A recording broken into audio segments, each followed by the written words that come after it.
Chadwick Antonio Rawlings, how are you, my friend? Yes, sir. How you doing, Mr. Paul? Can't complain. Who would Yeah. listen if I did anyway, right? I feel you. God, ever since I met you, you were always the very jacked, very just quintessential good-looking dude that just rocked the commercial world in our Philly region. You know, it's just like, man, this guy. I try to be. What gives? But yeah, over the years, I've discovered there's much more to you. There's many more petals on the flower. There's more pages to the book, and I hope that we can touch on a little bit of that today. Absolutely. But the one thing that I discovered, I didn't dig too much per your request. I took out the kitty shovel. Okay. I didn't whip out the bulldozer. Okay. Okay. So, but the one thing I was really curious about is I know that recently you've done theater work and plays, but I had no idea that it extended into your childhood. Can you talk about the origins of you in theater and how that got started?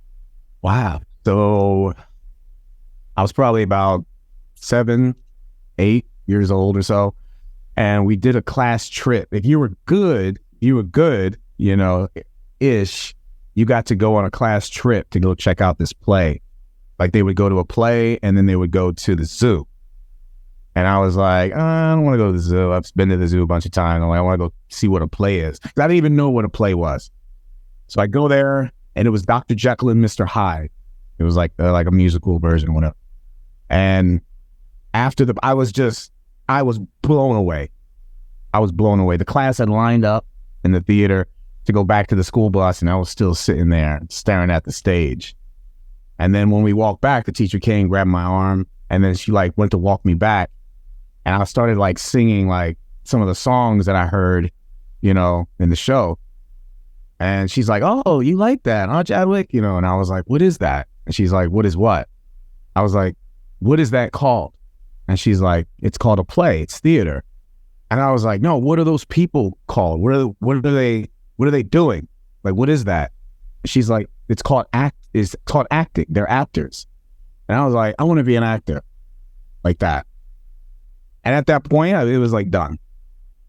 And she's like, "Oh, really? Are you sure?" You know, she's like, "Oh, it's a lot of work." And I was like, "I want to be an actor." I just remember I just kept saying it over and over and over and over and over again. And from that point on, I just learned about what plays were. Because back then it was, you know, no real internet or anything like that. Mm. It was like you just had to get books, you know, and I would go home, you know, and just watch as much as I could, you know, about, you know, like watch movies and TV shows. And then it was like when I saw this one movie after the fact, probably about a week, 2 weeks later, I saw a movie, and the movie made me want to be an actor and a martial artist. So from that point on, that was, in a nutshell, that was all I ever did. I had a million other jobs. I got my degrees and all that stuff, but I knew at a young age that that's what I wanted to do, was acting. And like my first gig was probably, I was maybe 9 or so. Mm-hmm. Okay. And that was a narrator for a play. And I was, they would act on the stage, and I was reading the narration, Mm-hmm. They were growing up, all the teachers were like, "Oh, you have a good voice. You have a good voice for radio. You should do radio." And I was like, no, I want to do what they did at Dr. Jekyll and Mr. Hyde. I was like, I want to do that. Like, that's what I want to do, Did the plays and the performing continue after age 9, or did the real world take over from there? There were periods, but it didn't really take off until I got to probably like 8th grade, and I did my first play in the 8th grade. Okay. There were short skits from like the Carol Burnett show and like all these different shows from back in the day. Mm-hmm. And that was my first time like being on stage where people came to watch you, and we did our thing there. And then after that, it was like in school, it was just every time there was a play, I was like right there to audition for it. Wow. Every time there was a play, it was just like, "Well, Chadwick, I was like, okay, They're like, well, don't you want to read now? It's like, all right, oh, let's go. Just turned into that, just like the love of theater. It all started with theater. Of course, as it should. Yeah, absolutely. The one place where you're truly an actor. I agree. Well, what I was able to find in terms of theater resume in the last few years, credits include Rent, Death of a Salesman, A Soldier's Play. Is it VTOX or V2X? V to X. 5 to 10. 5 to 10. Okay. Roman numeral action. Yeah. You also did Ain't No Sunshine at the Theater Horizon in Norristown, as well as Pipeline at the Miles Square in Hoboken. Yes. Was Pipeline and or Ain't No Sunshine more fulfilling, or were they bigger roles in the last few years for you? Well, Ain't No Sunshine, we did that at the TLA first. Okay.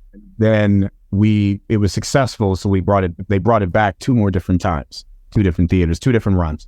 Okay. So altogether we did 3 runs over a period. I think it was like maybe 5 years, 6 years or so. Mm-hmm. Pipeline was that play was deep. I played like the lighthearted character Dunn, like security guard that just came in and lifted the mood, but that play was really deep. The subject matter, what we touched on and stuff like that. School to prison pipeline, it's there's in certain communities it's like there's a setup where it starts here in the school, 1 strike, 2 strike, 3 strike, and then it sets you up sometimes for failure, depending on where you're from. If you don't have guidance, if you don't have strong figures in your life, a community, some people can go down the wrong path, and that's kind of what the play was about. It was like second chances, what it puts families through, because the whole show, the director, Kevin, he's a genius. His whole thing was, he wanted to have the whole show feel like a panic attack. So throughout the show, stuff is just building and building and building and building throughout the whole show. Mm-hmm. Everything from set design, Kevin R. Free, was his name. He'll kill me if I don't put his whole name in there, but plug away. Kevin R. Free, plug him in. Great guy, genius director, amazing actor. His whole setup was, it was panels that slid in between acts. So a scene would take place and then panel will close, and then another scene would take place, panel will close. But the way everything was set up, it was like he said, like you were watching a panic attack, and it was deep, it was, it dealt with everyone's issues, the husband-wife issue, raising a child, the son in school with what his life is like and his friends, the people that work at the school, what their life is like, what they have to deal with, But it must have been challenging to access the tone of that night after night. I mean, the material was challenging. Watching it was challenging. Knowing that really happened. It's not like something that's made up. Like this literally happens a couple miles away. This happens in places that I've worked, schools that I've worked, and it's hard what it puts the families through sometimes, when some kids get in trouble, it's, sometimes it's not even their fault. It's just part of the environment, peer pressure, bullying, could be a lot of things, a lot of reasons, but plays like that, that shed a light on issues that get overlooked, plays like that I have a passion for. The traditional stuff is great, but when it hits home, when it's, it's, something close to reality, You just mentioned, I guess, art meeting reality, because it's safe to say that Pipeline really is a parallel path to your work with at-risk youth. Can you talk a little bit about what you do with Yeah. kids and what their situation is and how you try to remedy that? Mm. I work with them. I started at a company for the state. It was supposed to just be like a mentor program. I was looking for a job when I was starting college, and I was like, I already had 3 jobs, and I was like, let me get one more so I could try to put myself through school. And it just turned into I wasn't allowed to quit. I started working with the kids, and then the supervisor was just like, and I told her I wanted to drop this job because I just wanted to do it for the summer. And she, to my face, was like, no. And I was just like, well, no. I was like, I have other jobs. I was like, I kind of want to just drop this one, and she's like, I heard what you said. I understand. No. And I was like, well, I can't quit. I didn't sign a contract or anything. She's like, I know, but this is something I think you should do. I think you should stick with it. And then from that point on, it was like I was with the company for like 8 years.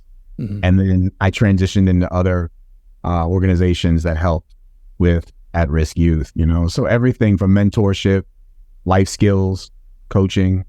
I always would teach capoeira, MMA, and boxing programs in the schools as well. And it's just a matter of them, trying to stay out of trouble at the end of the day. You're just providing them with with a distraction for a lot of, I hear you. Yeah. And it makes you more well-rounded as an individual rather than just being strictly an actor. You have that experience to draw on from the youth and from all of the goodwill work that you've been doing. And we'll get to hope we get to the animals too that I want to talk about. You give a lot of social media time to animals, and so I know that that's something that's close to your heart as well. But getting back to commercial work, like regional commercial work, where our paths have crossed. If you had your choice, I mean, you've done countless commercials, you've done print work, you've done fitness modeling. Yeah. And let's face it, that's pretty much the bread and butter offerings that are in at least our regional market. The TV and film work, of course, we all want to do, but that is few and far between. But you have had tastes and are having tastes of TV work of late. We can get to that. But knowing what you've done with commercial work and knowing what you've done with theater, if you had to take a pick of just theater work or TV and film work, which one would you lean toward? I mean, if I could do theater and you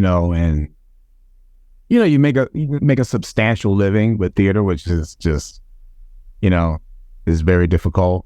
I would definitely pick theater.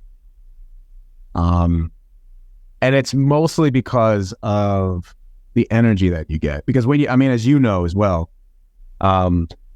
when you're doing film, when you're doing TV, you're part of a big machine. You show up to a set and there's 200 people, just everything is happening at the same time. You got your craft services over here, you're in the green room, you're hanging out, and it's a lot of hurry up and wait is what they, that term. It's like a lot of that. Indeed. And then, but when you're on. But it's the longer you do film and television, the more you see what the magic really is about it and how creative people can be with things. So it's a little bit of both, but as far as theater is I love that more than anything. Yeah. Like the energy of being on a stage, people, it's such an old thing too. Theater goes back hundreds of years. People showing up, everybody gets dressed up, they go into this room and then they disappear into this world that's created, and theater is it's not a joke. You can't grow up in theater. There's no take 1, take 80. There's none of that. No, it's all about the moment, isn't it? All about the moment. And you learn it the more you do it. Yeah. The immediacy of the moment you have in theater, and it's the one place where you can really create that entire arc of a character, from beginning to end. Yeah, I've been saying so far in the podcast that, in the TV and film world, the actor is, a little color of paint on the painting. And it's a director's medium. We have to hit our marks. We have to know our lines. We have to stop and start and parse the performance ad nauseum and act normal or act naturally in a scenario where there's anything but naturalness to it. Right. The lights, the grips, the cables, the people staring. But I would agree with you too. The theater is more pure. It's the actor's domain. It's not so much TV and film. Although, film and TV are going to last a long time. You get to revisit it. Yeah, there can be residuals and royalties involved, and who doesn't like that? But the ephemeral beauty of theater is where it's at, and I just wish that, at least in America, it was valued more. I agree. Yeah. There was a time where theater was, to be an actor in theater, that was like, you might as well be the president. You might as well be, like some major athlete or a gladiator or something of the time. It was a profession held in such high regard. To be a theater actor, it's like the theater. It's like yes. But nevertheless, you in addition to the theater, you have had a foray into TV and film work. I mean, according to IMDb, you have short films under your belt, Chinatown Brawl. I got to hear more about that one. I mean, just the title alone. So, okay. After the Date Waltz, and then Fight Story 2, and then I want to talk about surfing. But tell me first about what the hell happened to Chinatown Brawl. That honestly that's actually some kind of legal situation that shouldn't even be on IMDb. Oh, okay. Beyond, yeah. But it was somehow it was supposed to be some kind of test footage. This guy just he came to the States and stuff like that, and he wanted to get with martial artists, and he wanted to like do some test footage work or whatever. And then we were just practicing some stuff in the street, like just some guerrilla filming. And somehow it showed up on IMDb at some point, and it wasn't something that we, at least I agreed to, in the sense of having it be as a credit on IMDb. It was one of those things where you're playing around with the camera, doing some choreography, and then that was it. And then it became this pseudo project all of a sudden. Yeah. Wow. Yeah. So it's been on there. That was from like 08, 09, I think. It's been on there. So I guess there were no releases or non-disclosures involved when you were filming it. No, it was supposed to be clips in order to be a feature of something else at some point. I think the guy went back to Spain or something like that. Because the guy, he's like a star over there in Spain or something to that effect. He's like a martial artist, does like a lot of action stuff. Mm-hmm. And he came and just got together a bunch of guys who got different talents. He had like a guy that did wrestling, and stuff like that. So he just wanted to play around with some shoots. We actually shot something else, which I thought was better than what we actually did for Chinatown Brawl. Mm-hmm. Now that, I wish I could, I could put something, pieces of that together, because we did that. Him and I did that in the rain. We had a fight scene in the rain. Mm-hmm. And just the camera work, we did it in a Coliseum. It was it was really good. And it was a different cinematographer as well that did it. And that guy was he was incredible. Okay. Yeah. But you just never know what you're shooting, and either if it's going to end up on the cutting room floor or if it's going to see the light of day in a way that you never expected. Right. It's like a crapshoot with this stuff. Yeah. Yeah. And how it is, like when you want to work, you just want to constantly be doing something. You're just is a little off. And you're young and you're trying to get out there and make a name. Don't you feel the adrenaline when you're working? Like once oh my God, I'm on set today, everything's right with the world, and you just don't want the day to end most of the time. And then do you, like, I know I feel it, but do you ever feel that inevitable letdown when the gig is over Yes. and you don't have nothing else lined up? Yeah, it's that ride home. It's that like, all right, everybody, that's a wrap for Chadwick. It's just like, and then it's just like, you're like over here, and then it's like, it just, it fizzles out sometimes because it's just, you love it so much. You want to keep doing, and when you talk to really successful, like when you talk to, really successful actors that have been in the game for years or have done some stuff, they'll tell you, they're like, it's an addiction. Like you can't stop. You can't stop doing it. It's like we're pushing to make a name for ourselves. And then heaven forbid, if we do make a name for ourselves, maintaining it. Right. So where is there ever any equilibrium? Where is there ever any peace? Right. You tell me what you think, but I think in this job that we signed up for, I don't think you can ever achieve that. I don't think there's ever a level of peace and equanimity in this. I think it's just find a way to enjoy the gigs when they're there, have a life, if possible, when the gigs aren't there. It's kind of a stoic philosophy, don't you think? I agree. It's one of those things too, where you really learn to be in the moment, Mm-hmm. and excuse me, it's something that you have to love. People think that, I'm going to be an actor, and there's this false sense of reality that people think because you've been doing television, you've been doing film or whatever for X amount of years, you're a millionaire, or you're constantly working because they see the ads, when they're pumping gas, like some guys at the Fight Club that I train at. These guys rag on me all the time because they're just like, man, I saw you at da da da, or oh, I saw you at this, and it's like, it's funny, but it's like this is also a false sense of reality. There's huge false sense of reality of that, because it's you do a bunch of things and then you forget about it and you move on to the next thing. You do a bunch of more things, a few more things, and then you forget about that. And then like you go off, do something else, and then like 6 months later, a year later, it pops up somewhere, and people just think that's fame. Mm-hmm. A lot of people go into this thinking that you're going to be famous. Mm-hmm. That's just not the reality. It's something that you really have to do it. You really have to love it to do it.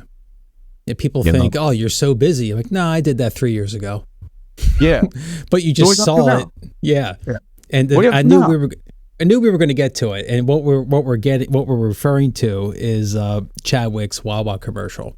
Oh, yes. Pandemic version of Wawa. So basically you have to picture Chadwick in a suit on a conference call, but then the camera cuts wide to Chadwick in his living room and he's not wearing any pants. Right. Essentially. So it's just, Wawa, quick shots. Man, we're Wawa brothers, man. Hey, Wawa like forever. Pandemic, post-pandemic. I'm thinking, when you did your Wawa, I'm thinking, all right, he's not acting like a dork. He's just a normal dude. Like maybe if Wawa ever does normal commercials, maybe I have a shot. There's no way I'm going to be that kooky and weird. And then here comes this Wawa commercial that we all go out for. And next thing I know, I'm on a set in Wilmington, Delaware on a stage going, oh, look at this pizza. Exactly. I guess I can be a dork for the right price. And that's the thing when I see that stuff, like I'm such a fan too of like my fellow actors, because it's like when I see stuff, like I text people, I screenshot it, and I'm like, I'm sending stuff there, I'm like, man, I saw you in this, or oh, I saw this, or I saw that, because like I love. For me, it's that feeling that as if I just started. Has never gone away. If that makes sense. I've never been jaded by, the phone not ringing, because that happens. Phone just doesn't ring for a while. And then sometimes it rings nonstop and then it stops again. I've never been, I always, whenever I do a job, I always feel like it's the first time I'm doing a job, you know, and it's everything amazes me. Like I go to the set, I learn, you know, the camera angles. I learned, you know, the best angles for close-ups and wide shots. And when the director's talking about all these different, hey, we're gonna do a wide shot, we're gonna do this, we're gonna do close-up, it's like, you know what he's talking about now. That's the thing. I think you just described what passion feels like and what passion looks like for this business. You know, like you see other people and you go, yeah, you know, and I do the same thing most of the time. When I see the commercial that I didn't get, eventually it comes out for whatever the project is, and I go, all right, so-and-so got it. Yay, you know, and I'll clap and I'll say, all right, good for them. Right. But I got to be honest. If someone's in there that looks just like me, I go, shit, what did I do wrong? Yeah. You know, because the hairs are too fine to be cut like that. I'm going, what was the difference maker there? And sometimes you can't put your finger on it. Sometimes it's just vibe or some quirky, fickle preference that a client or a producer had. But but not 90% of the time, I'm happy for whoever gets the gig. I agree. It could be so many reasons. It could be something as simple as a conversation you had on your way out with the director. Like, oh, I like those sneakers. Like, oh, I got them from da da da. You know, you go to that store. Oh, yeah. It could be. What I've learned over the years is a lot of directors, producers, they want to work with people that they're comfortable with. If somebody walks in the room and they're good, but they don't really feel something there, like a pull there, they won't pick them. You know, I know for me, it's been like, you know, I've had auditions where script was like, I don't even need it. You know, it was like, I was flowing, everything was perfect. And in my head, I'm like, I didn't know I got it. And then I didn't get a call. And then it's some auditions where I'm like, oh God, I suck. I fumbled those words and like, oh, da da da. They call you the next day and you're booked. No callback. Yeah, you're booked. It's just funny how it works. So what's that telling us? It's like most of the time, I guess, obviously you have to go in there, you have to know your lines, you have to have an idea, but that most of the time is not enough. I think what pushes you over the edge into a booking is the intangibles, the vibe. Right. What do you think? I agree. And then sometimes they look at you and they're just like, that's exactly what we want. That's exactly what we wrote. You know, they take one look at the person and they look at the page, they look at you, and it's like I had an audition and I didn't get booked. I found out later because I didn't look old enough to play. I think it was 10 years older than what I was. Like they wanted me to play an age that was like my age. They wanted me to play my age, but they said I looked like I was 10, 15 years younger. I didn't have like that burly looking, you know, seasoned, you know, detective type stuff. Mm-hmm. Yeah, that's mostly what I get cast as: detective, police officer, SWAT, doctor, lawyer, stuff like that. And I was like, I thought about it and I was like, wow. They're like, yeah, you look too young. And I was like, okay, that's a good thing, I guess. Mm-hmm. I think it is. I think it's career longevity. Yeah, absolutely. If I get a breakdown that says late 40s, early 50s, I'm like, why are you sending me this? Right. Like, I just turned 48, but 48? I don't play that. Dude, you look exactly the same, man. Like back in the day. That's crazy. There's a little bit of effort, and there is a secret. The secret is moisturize and meditate. That works. That works for me. I gotta start doing the meditation. Keep the stress low, man. You gotta keep the stress levels low. That'll hurt. Totally get it. Yeah, that's a slow burn. Yeah, I totally get it. It's funny that way because it's like, but you got to be careful. It's like, take care of your skin, stay calm no matter what. Mm-hmm. But you know, it doesn't mean graduate to Botox, guys. Mm-hmm. Okay, you don't necessarily have to. We're allowed to age Women, unfortunately, not so much in this business, and it's a travesty. Yeah. But you don't go overboard, but know your core, know your essence, and just don't do things that are going to dim that light, or at least don't do them to excess. Listen to your heart, listen to your soul. Know when you're overdoing it, and that's not just including substances, but your attitude and how you're walking around the world and how you're viewing the world. Negativity is ultimately, and cynicism, they're going to bring you down, and it'll color your world in a way that's just not going to be life affirming.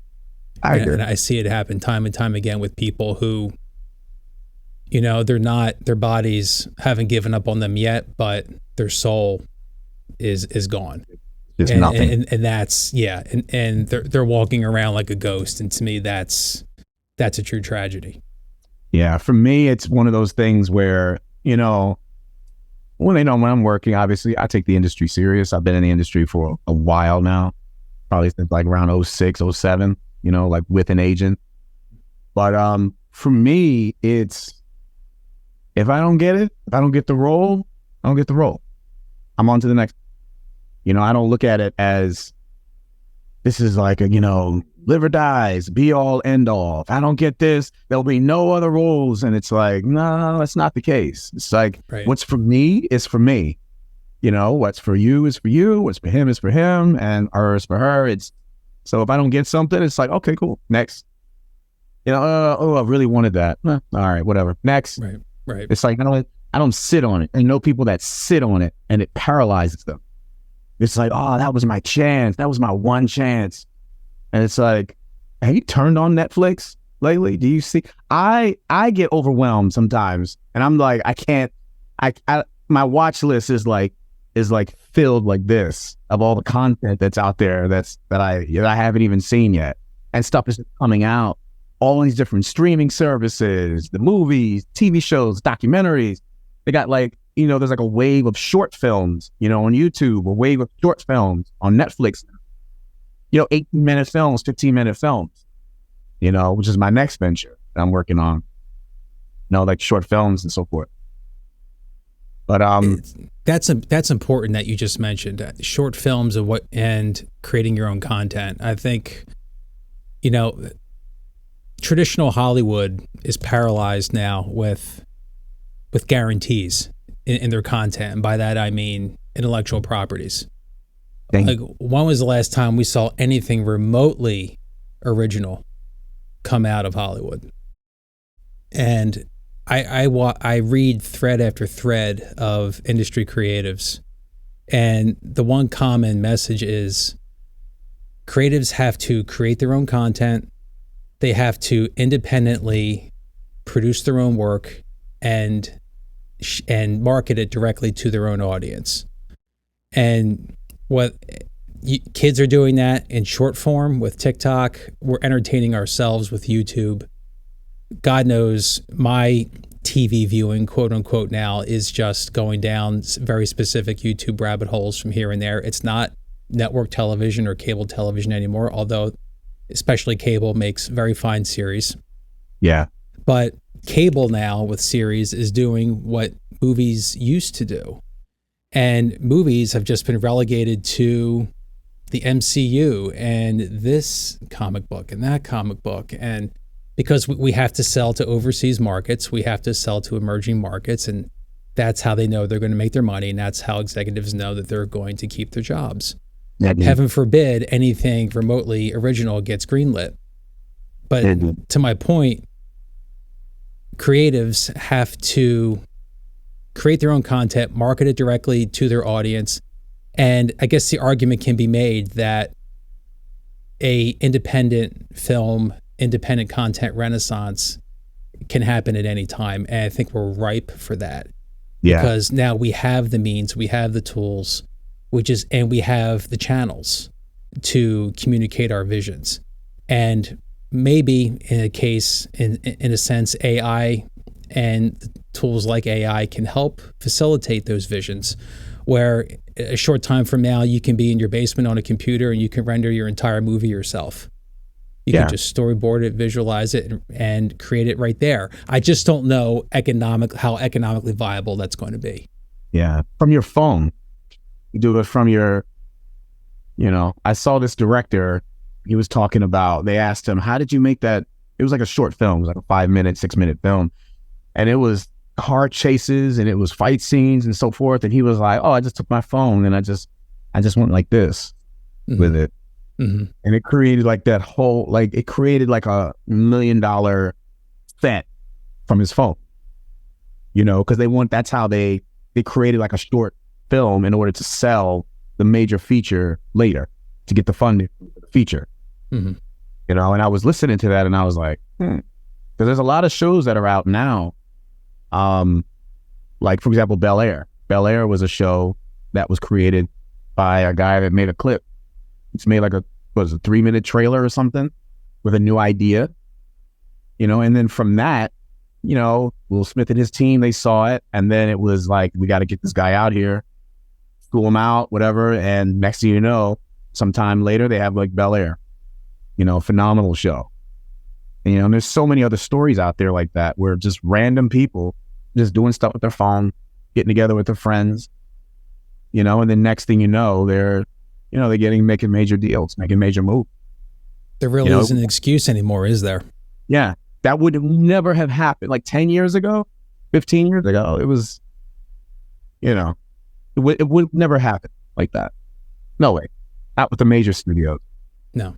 Well, speaking of majors, you have had tastes of late. Tell me about how you got on the set of Apple TV's Servant. And I guess we can't talk about it yet, but you did have another role on an upcoming streamers show with an A-lister. But talk to me about Servant and talk to me about the vibe and the feel of being on a major television film set. What are you picking up? What are you learning? For that particular show, it was supposed to be more than what it was. It was what I read for wasn't necessarily what was cast. I think they were trying to move everything a lot faster in the final season. But when I got to the set, I've been on sets before, and I'm sure already is, what I'm about to say, but I walked onto that set and 200-300 people in the city, people up, on the balconies, blocks and blocks shut down. The whole town looked like it was Halloween. Everything was just, all right, here's your mark right here. This is your mark here. What you're going to do is, all right, you ready? All right. And action. Like everything just went super fast. Mm.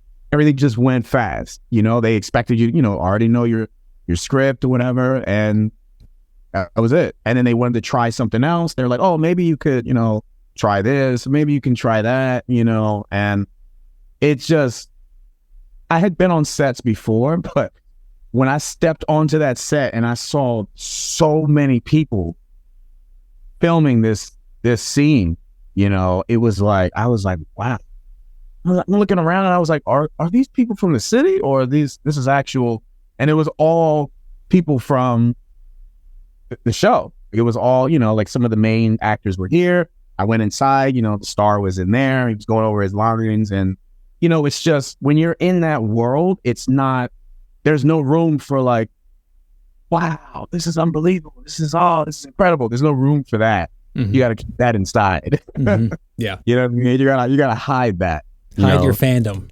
You got to hide all that. You just got to go, oh, yeah. Meet you. Yeah. Oh, yeah. Oh, pleasure working with you, but inside you're like, holy shit, that's... Yeah. No, they come up, they walk, some of the people I worked with, like you watch on TV, years, they come over, like, oh, hi, blah, blah, blah, it's nice to meet you, I'm going to be doing this. And it's like, you're just, for me at least, I'm sitting there and I'm like I'm on a set. I'm doing something that I thought about doing since I was a child. Mm-hmm. And now, for the first time, it's here. Because there was a period of time before that where I was like, I wasn't going to quit, but it was like, like phone wasn't ringing. I'm like, all right, let me do some other stuff. I do it all, auditioning here and there. And phone isn't ringing again. And I found from experience that once you get to that point where you're like, all right, maybe I should just take a break, or maybe I should quit, or maybe something comes up. The moment that the wheels are in motion for something else, I get a call, from an agent that's like, oh, Chadwick, you get a call from somebody and it's like, oh, we got this, and they like this, they like this, they like that. And then not even a week later, you're on set. Why do you think that happens? I think it's the universe's way, or God's way, whatever you believe. It's their way of just keeping you in the game, just being like, don't give up. It's like silence, like little whispers. It's like, nah, don't give up on this. Here, let me throw you a little bone. Here, don't give up on this yet. Because that servant is what actually, had me join the union. Because I was holding off on joining the union, because, East Coast, West Coast type stuff, the work they do here versus there. Mm-hmm. It's like, I've been holding off. I had other opportunities to join the union, and I was like, let me hold off. Let me wait until the job is right. And I had waiver after waiver. And then this particular time in my head, I was like, I know I'm a must join, right? But I went through the whole process, and then I'm looking at my cell phone. I'm like, all right, nobody's called yet, and then I get a call from the office. We all know what that office is out here. I get a call from the office, and it's like, yeah, so we noticed that, you're a must join here, so you gotta get on that. I had a day, I think, or so to get all my ducks in a row and talk to SAG and, and get all that taken care of, and then I was on set literally like a couple days later. Yeah. Film it. Yeah. I got that call too years ago for Pennsylvania Lottery. Yeah. I wouldn't even have been allowed in the fitting if the paperwork wasn't in. They are strict. Yeah. When that call comes in, it's like, stand at attention. Yeah, exactly. I wanted to shift. The short question is, for the uninitiated, what is capoeira? Capoeira is it's an Afro-Brazilian fighting system. A lot of people say like, oh, you dance capoeira and so on and so forth. We say that we play capoeira because capoeira, it has, its ancestry is in Africa, and, and what basically it is, you form a circle, we have instruments, we play music, we sing, and then two players perform within that circle. There's a lot of community, there's family. As far as the training goes, there's lots of takedowns in capoeira. There's chokes, strikes, a lot of acrobatic movements. And it's a way of life, when we call ourselves capoeiristas, and it's one of those things where to be a real capoeirista, it's not like, I'm just going to take this class and that's it. It's like you live and breathe capoeira every single day of your life, like a martial artist. It's like a true martial artist. You live and breathe whatever that martial art is, whether it's jiu-jitsu, whatever, karate, whatever the discipline is, or if it's boxing or so forth. At least for me personally, I don't want to speak for other people, but for me, I live that life of an athlete, of a capoeirista, of somebody that trains, in combat sports. I, eat what you're supposed to eat, train every day, 2 times a day, sometimes 3 times a day if you can. And you read a lot, you research, you go and train with professionals, you get, take your classes, get your one-on-ones in, get your time in, you know, and as far as capoeira goes, you go to, you know, rodas, capoeira rodas, you know, which means circle. Okay. And you train, you know, you need a master, you need somebody that can guide you on that. Thankfully, I have one, Mestre Zumbi, you know, he's been my teacher since like 2000, you know, and you have people who support you, you know. If I have an event, my friends come to support my event. If they have an event, I go to support their event. It's community. It's a huge community. It's a worldwide community. Mm-hmm. You know, so it's one of those things where it's hard to describe. You have to experience it. Mm-hmm. Tell me about your experience when you went to Brazil, as far as the community aspect goes, and the vibe and what you felt. Oh man, I had been to Brazil many times in the past, but this particular time that I went, it was the best time that I had ever. You know, I graduated and I received my purple cord in capoeira, like in Brazil, and the vibe was just like, I could best describe it as like Christmas or Thanksgiving when all of your family's around, your aunts, your uncles, your grandma, you know, all your families all around, and everybody's laughing, everybody's joking, you know, somebody singing, you're playing music, and you got, you know, this level here of people hanging out. It's all of that together. You know, it's all of that together. It was a warm experience. Everybody was nice. You know, everybody was just, they give you your shirt off. They'll give you the shirt off their bag, feed you. You don't want for anything. You know, like when I was there, it's beautiful. It's beautiful in Brazil. Weather's perfect. The ocean is the ocean, you know, and it's when I'm there, I feel calm. I feel a lot more relaxed when I'm there. Mm-hmm. You know, here it's just hustle and bustle, hustle and bustle, hustle and bustle. There it's like, yeah, we'll get there when we get there. Mm-hmm. You know, because I had to adjust to that. You know, because when I was there, I'm just like, oh man, got it. I swap, I relax, man. Like, oh, don't worry, I don't, da da da da da. And it's like, it took me some time, you know, to adjust to that, you know, that way of life. But it was, you know, it's so much fun, so much culture there. It's so rich with culture, the music, the food, the training. It's just, you know, you're never bored, you know. Doesn't sound it. Sounds nourishing. It is. I felt so good when I left there. I was just filled up when I left, you know. It was a great experience. So when you take your capoeira experience and the vibes from your trips to Brazil and the way of life that you embody with that, and you couple it with your TV and film work, your modeling, the outreach you do with youth, and your work with animals, working on farms as well. When you take it all in together, give me one or two pearls of wisdom that are in your mind every day as a result of all these experiences that you've had that act as like a guidepost in your life every day. Do you have a pearl or two that you can share? Always be kind. I think for me, sometimes it's easy for us to let the stress get to us. You know, sometimes we get the stress gets to us, and sometimes we snap, and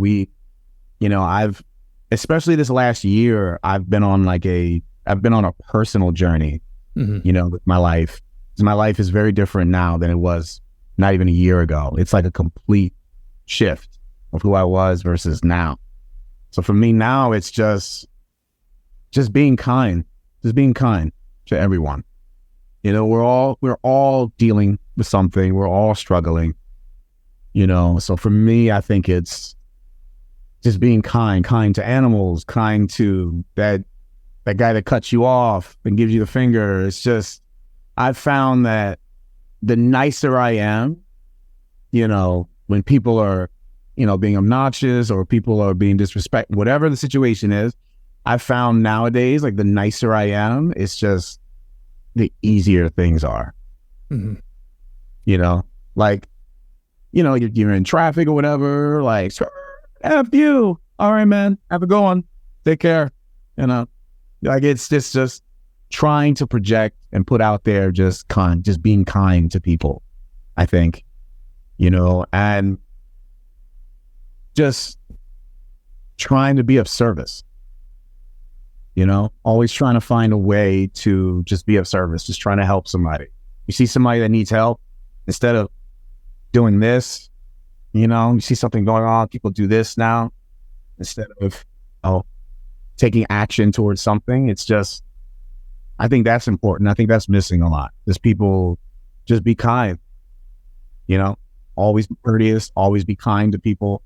And then you find that, it reverses. It comes right back to you.